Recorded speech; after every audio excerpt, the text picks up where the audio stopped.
It's ano na ba to? Day 5!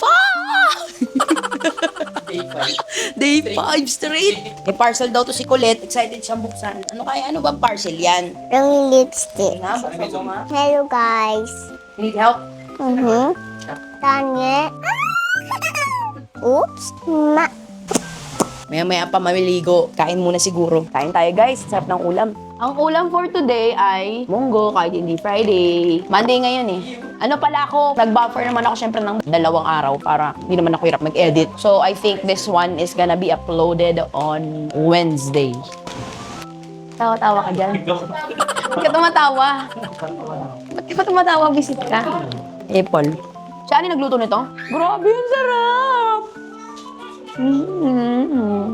Ba yan? Puro cellphone? Ulam. Kaya man. Tignan natin to, nakita na nila yung ulam ko. Di pa ako naliligo. Pupunta kami sa ballet class ni Sol. Siguro pagka uwi, after nun, doon na ako maliligo. Meron din kanina pumunta dito na nagsukat ng mga cabinets namin. Para, yun nga, di ba balak namin magpaayos ng mga kitchen cabinet. Later na ako maliligo.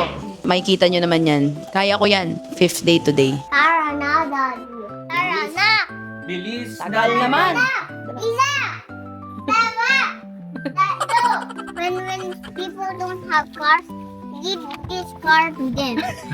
Sabi ko kasi sa kanya, mag-donate na kami ng mga toys niya. Kaya ikaw din daw, yung mga kids na walang car, yung family, donate mo na raw tong sasakyan natin.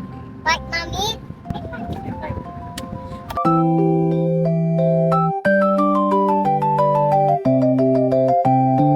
Where are we going, Sol? Tita Connie's house. We're gonna sleep there. Tomorrow na lang tayo magkita. Yeah.